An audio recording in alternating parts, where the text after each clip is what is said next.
नमस्कार मंडळी, स्वागत आहे तुमचं माझ्या नवीन एका व्हिडिओमध्ये. मी आलेले गवत कापायला. आता तर गवत थोडंच नाहीच आहे, शाळापुरतंच आपल्या. आणि बघा आपलं गवत हे कसं आलेलं आहे. आता उन्हाळ्यात थोडंसं पाणी कमी पडलं होतं, म्हणजे पाणी भरपूर होतं, पण ऊस जास्त आहे. 7.5 एकर ऊसाचंच हे होतं, त्याच्यामुळं 5व्या दिवशीत आपल्याला ऊसाला पाणी सोडावंच लागत होतं. त्याच्यामुळे ह्याला थोडा वेळ लागत होता. आता फक्त आपण उन्हाळ्यात येणे ह्या गवताला जिवंत ठेवायचं काम केलं होतं. तर हे आणि असं वाटत होतं की शेजारी पाजारी म्हणत होते की हे नांगरून टाका, आणि आम्हाला सुद्धा तसंच वाटत होतं. सगळं पिवळं पडलं होतं, कुजल्यासारखं झालं होतं. आधी गवत आपण कापून काढलं, जे होतं तेच सगळं असं थोडं थोडंच वाढलेलं होतं, पिवळं झालेलं. पूर्ण त्या काड्या काढल्या आणि कुजलेलं ही झालेलं, पण खुरप्याने खुरपून व्यवस्थित असं सगळं रान केलं. नंतर खत टाकलं थोडासा पाऊस पडल्यानंतर, आणि नंतर बघ हे आपलं गवत कसं आलेलं आहे. आता हे मध्ये जर का शिरलं नाही ह्याच्या, तर बरोबर छातीला हे गवत लागतं. इतकं ह्या गवताची वाढ झालेली. आणि शाळांसाठी तर गवत हे इतकं भारी आहे ना. तर आता कुणी ह्याला गवताला बरेचसे नावं येतं, तर आम्ही तर ह्याला गवती घास असंच म्हणतात. तर काही जागेवर गाजर गवत असं म्हणतात, किंवा मार्वेलचं गवत असंही म्हणतात. ते काही असेल, पण ते गवत हे आपलं एक नंबर आलेलं आहे. आणि गायांसाठी दूध वाढीला पण आहे ना, म्हणजे दूध वाढतंच ह्यानी. जर का आपण हे आपलं नेपेर घासाच्या बरोबर आहे ना, ह्याची जर का कुट्टी केली ना, 1-2 एवढं, म्हणजे एक 15-15 किलोचे 2 मोठे मोठे भारे आपण नेतोच. कितीही न्यायचं नाही म्हणलं तरी, म्हणजे मी न्यायचं म्हणलं तरी 15 किलो सहज मला जातच. 15 किलोचं गटूड, तर तेवढे जर का 2 नेले ना, तर नेपेरच्या घासाबरोबर ह्याची कुट्टी केली ना, तर म्हणजे दूध वाढतं, म्हणजे वाढतं 100% ह्याने. हे गवत इतकं म्हणजे भारी आहे. तर हे गवत आपल्याला मोडायचं होतं, पण चांगलं आलं. म्हणलं आता मोडून पण हे होणार नाही. आणि आत्ता सध्या ना कसलाच पाऊस नाही, पावसाची आवश्यकता इकडं, पण पाऊस कसलाच नाही अजिबात. सोयाबीन तर पूर्ण सुकलेलं आहे. तर कोणी स्प्रिंकलरने त्यांनी भिजवायचं चालू आहे. आता आपल्याकडं तर ह्या वर्षी सोयाबीन नाही जास्त, आपण ऊसच लावलेला आहे. तर आता हे थोडंसं गवत आपण कापू, शाळांना टाकू. आणि आज बाजार आहे, त्यामुळं बाजारलाही जावंच लागतं. कारण 8 दिवस आहे ना अजिबात आपल्याला, म्हणजे असं ह्याच्यात राहत आपण खेड्यात, तर असं काय जंगलात राहिल्यासारखंच आहे आपलं. अजिबात काहीही भेटत नाही. तर जायचं म्हणलं ना, कधी असं थोडंफार हे करायचं म्हणलं की किराणाचं घरातलं सामान कुठलं असेल, तर आपल्याला इकडं 1.5-2 किलोमीटरच जावं लागतं. त्याच्यासाठी रविवारचं गेलं की सगळंच हे होऊन जातं. आणि आजकालच्या मुलांचे खाण्याचे चोचले कसे येतं, तर त्यासाठी ना फळं असतील, भाजीपाला असेल, थोडाफार घरी असतो, थोडाफार आपल्याला आणावाचा लागतो. बाकीचा किराणा सामान तर आपण 1.5-2 महिन्यातूनच आणतो, मध्ये आधी नाही आणण्यात येतं आहे. तर थोडासा भाजीपाला, खाण्यापिण्याच्या वस्तू काही असतात, थोडंफार आठवड्याभरचे लागतात, फळं हे ते. तर त्याच्यासाठी आपल्याला बाजारला जावं लागतं. तर आम्हाला एकनूरचा बाजार आहे. ते थोडंसं शेळ्यांना गवत कापून टाकू, आणि नंतर मग आपण बाजारला जाऊ. तर शेळ्यांना गवत टाकून घेतलं आहे. तिकडं कारडांना पण टाकलं, इकडे इकडे काय. आणि बघा कसे आळे ओळखतात आहे गवताचे. शाळा इतकं आवडतं त्यांना हे गवत. तर एकदा अंडे गोळा करून घेऊ, कारण कावळे अंडे उचलते. तर अंडे बघू आपण कोंबड्यांनी दिले. आणि ऊन बघा किती भयान ऊन पडतंय, असं वाटतंय उन्हाळ्यासारखं ऊन पडतंय.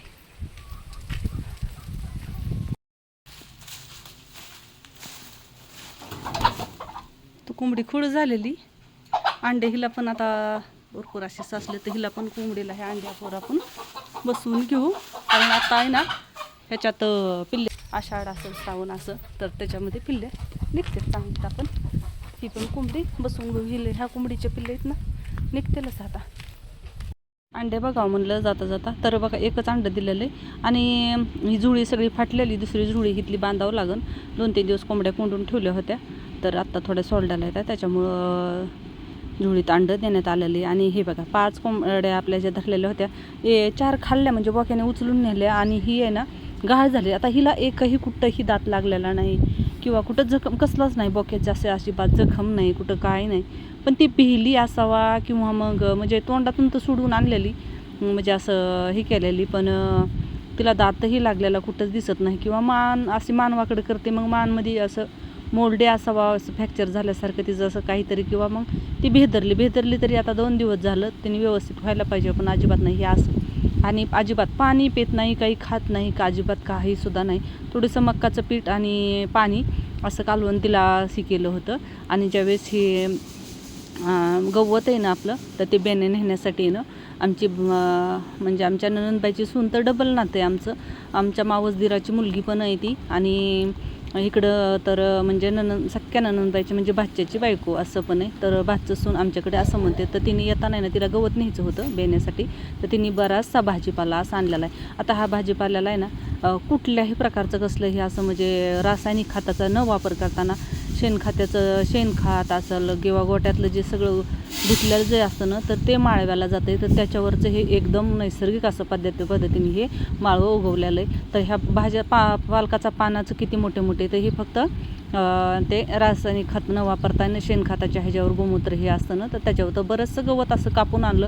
आता ते एवढं सगळं शेंड्याचं वजन नेण्यापेक्षा आहेत ना थोड्याशा जाड काड्या अशाने म्हणजे घेऊ म्हणली. हे एवढं सगळं वजन नको तर हे शेंडे कातरून शेळ्यांना टाकू, कारण एवढं वजन असं म्हणजे आता ते डोक्यावरच नेणार आहे. जवळच आहे, एक अर्धा किलोमीटरचं अंतर असेल फक्त. आणि ऊन एवढं भयंकर पडलं की घाम झाला एवढं गवत कापून आणूपर्यंत. तरी पण दोघींनी हे कापलेलं आहे सगळं. तर तिला व्यवस्थित असं शेंडे तोडून हे गवत असंही केलेलं आहे. आता कमी पडलं तर डबल एकदा नेईल म्हणली, पण एवढं बास आता एवढंच मला ओझच जाईल. आता आपल्याला करायचे होते दळणं. तर हे जी आपली कोठाडी आहे ना तर ह्याला 2 खप्पे आहेत. एक मध्ये जे इथं ही जॉईंट आहे ना तिथं तर वेगळे. तर एका कोठाडीमध्ये ना ह्याच्या 3.5 क्विंटल धान्य बसतं. 2 कोठाडे भरून टाकलं की वर्षभर आपल्याला म्हणजे शिल्लक राहतं. तसं पण 2 आपण असावं, शिल्लक नसावं पण असावं अशी मन आहे जुनी. त्याच्यामुळे शिल्लक आपण धान्य ठेवतो. वर्षभर मागतकरी हे ते आज थोडेफार येतातच, तर त्याच्यामुळेच थोडंसं शिल्लकचं धान्य ठेवावंच लागतं. आता गहू ह्या वर्षीचे आपल्याला नव्हते तरी गेल्या वर्षीचेच गहू आहेत. त्याच्यामुळं आपल्याला एवढं वर्ष म्हणजे 2 वर्षे पुरेल इतकेही झाले नाही. अजिबात कसलीही कीड किंवा काहीही नाही. फक्त चाळायचं म्हणजे जी आपण पावडर लावलेली असते ना ती पावडर चाळणीतून खाली पडेल. त्याच्यामुळं हे चाळून अशा पद्धतीने घ्यायचं आहे आपल्याला हे. तर आता 2 मोटरीचं पाणी एकत्र झालेलं आहे. त्याच्यामुळं इकडं कसं होतं थोडंसं ओढ्यातूनच एक विहीर जाते आपली, म्हणजे ओढा जे आहे ना ते विहिरीतच येतो आहे. त्याच्यामुळं प्यायच्या पाण्याचं थोडंसं 2 दिवस हे होईल. आता ही वरच्या विहिरीचा चांगला उपसा होईपर्यंत. त्याच्यामुळे हे आमच्या दिराच्या इथं जवळच आहे घराशेजारी, तर तिथं पाणी नेण्यासाठी आलेले. 1-2-3 खेपा नेले तर 2 दिवस म्हणजे भागन आपलं. तर त्यांच्या ह्या गोठ्यातच गाया आहेत ना धुवायला त्यांनी मोटर अशी चालू केली. आता ह्या पाईपनीच आहे ना, पाईप धरूनच आहे ना त्यांचं गाय धुवायचं काम चालू असतं. त्यातून छोटा एक पाईप घातला त्या नळीमधून की भागून जातं. तर बघा त्यांचा पण गोठा एकदम छान पद्धतीने असा बांधलेला आहे. तर हे म्हणजे सुरुवात ज्यावेळेस त्यांनी पण आम्ही पण केली ना एकदम मातीचं सगळं खाली कोबा नाही किंवा काय नाही, पत्रे असे गव्हाणीही व्यवस्थित नाही अशा होत्या. पण ह्या 2 वर्षात त्यांनी पण गोठा छान असा पद्धतीने बांधलेला आहे. आणि तुमच्या एखाद्या गव्हाणीला असा नमुना असतो का? आता हे बघा, मी कधी पण बघावं ना तरी हे असंच ह्याच पद्धतीने ही गाय उभा राहिलेली असते. तर तिला म्हणजे 4ही पाय देऊन वर उभा राहायचे, पण दावं हे थोडंसं हे असल्यामुळे ना ही करते. आता आकडून बांधायचं म्हणलं तर डबल दावे म्हणले नाही, तरी पण ही करते. उलटं डबल दावं बांधलं आणि उभा राहिली तर मोडायची भीती वाटते. त्याच्यामुळे थोडंसं ढिल्लच बांधायचं आम्ही करतो. तर आता पाणी भरून घ्यावं म्हणलं तशी 1 खेप नेऊन टाकलेली. अजून ही एक आणि अजून 1-2 खेपा पाण्याच्या नेल्या म्हणजे आपल्याला 2 दिवस पाणी पुरल. लाईट जाती येते त्याच्यामुळे थोडंसं जास्तीचं पाणी असायलाच पाहिजे. आणि असं पाणी ना बरेच दिवस वाहिलेलं आहे. गावात असताना पाण्याचा हापसूनही केलेलं आहे. आणि आत्ता कुठे ना ह्या 5-6 वर्षात आहे ना पाण्याचा म्हणजे हे झालेलं आहे आमच्याकडे, एकदम अशी गंगाधारात आल्यासारखं झालेलं आहे. अजिबात कसलाही ताण नाही. पण सवयी असे पाणी हे व्हायची ना अगदी सवयी, त्याच्यामुळं काही वाटत नाही. जरी म्हणजे कधी असं आणायची वेळ आली तरी अजिबात काही वाटत नाही. आणि विहिरीचं पाणी बोरच्या पाण्यापेक्षा विहिरीचं पाणी भारी असतं, म्हणजे 1 नंबर असतं. प्यायला विहिरीच्या पाण्यामध्ये क्षार नसते, बोरच्या पाण्यामध्ये ना भरपूर असे क्षार असते. त्याच्यामुळे विहिरीचं पाणी एकदम फिल्टरसारखं पाणी पिण्यासाठी आपल्याला असतं. तर 3 खेपा पाण्याच्या आणलेल्या आहेत. आणि आत्ता आहे ना आपल्याला थोडंसं बाहेरचं काम बघावं लागेल. आणि बघा म्हणजे अनुराधा आलती ना बेन नेण्यासाठी गवताचं, आमची भाचं सून आणि मावस दिराची मुलगी, ती डबल नातं आमचं आहे. तर तिनं बऱ्याचशा तिला बिया सांगितल्या होत्या. मी आता आपलं जे माळवं होतं तर दिसापूरला होऊन केलेलं होतं, तर तिथे ना पाळी घालून घेतलेली आपण. तर हे बऱ्याचशा तिने बी आणलेले माझ्याकडे, पण येताना तिला काय असेल ते आण म्हणलं, पण तरी पण तिने डबल आणलेले. 1 टोमॅटोचे आणलेले, ह्याच्यामध्ये गवारी भेंडी असं बरंचसं काय आहे.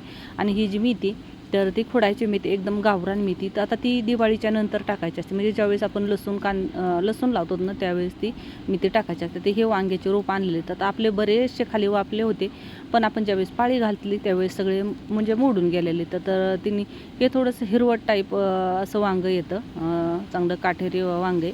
तर तिने हे वांग्याचं रोप उपटून आता हे 2-3 दिवस आहे अशा पद्धतीनेच आपण ही करू, कारण आपला आता म्हणजे लगोलग लावण्यासाठी आपलं रान तयार नाही. त्याच्यामुळं इथं थोडंसं हौदाच्या इथंच आहे ना थोडासा खड्डा खांदून ह्यातला पाणी घातलेलं. आता इथं आहे ना बरंच आळूचे गड्डे लावलेले होते. तर इथं थोडंसं सिमेंट हे पडलं होतं त्यावेळेस गेलेले, तर आता डबल लावायचं चाललं आहे. कोरपड ही पण कोरपडीचा आळा पण बराचसा मोठा होता, पण कोरपडीचे ही 2 रोपं कशी तरी आपल्याला ही झालेलं आहे. तर इथंही ना बराचसा कांगडे 3-4 वेळा फवारणी करून करून करून करून वैताग आलेला होता.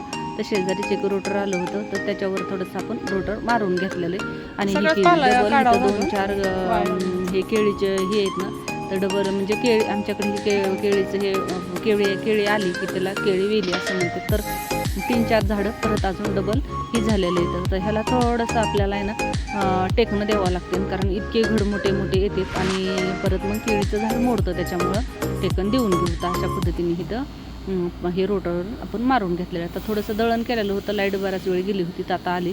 त्याच्यामुळं हे दळण ज्वारीचं आणि बाजरीचं आपल्याला दळून घ्यायचं आहे. आता ज्वारीचं दळण दळून झालेलं आहे, पण आपल्याला आहे ना बाजरीचं गव्हाचं प्रत्येक वेळेस घास लावताना आहे ना आपल्याला थोडासा गव्हाच्या पिठाला जास्त दाब द्यावा लागतो. ज्वारीच्या ह्याला थोडंसं मध्यम असतं आणि बाजरीच्या ह्याला तर थोडंसं मोठाडच बाजरीचं पीठ असतं. तर प्रत्येक म्हणजे गव्हाला वेगळं थोडासा दाब द्यावा लागतो, ज्वारीला वेगळा आणि बाजरीला वेगळा असं असतं. गिरण आपली घरचीच आहे, त्याच्यामुळं आपल्याला कुठं बाहेर दळायला किंवा काही करण्यासाठी गरज लागत नाही.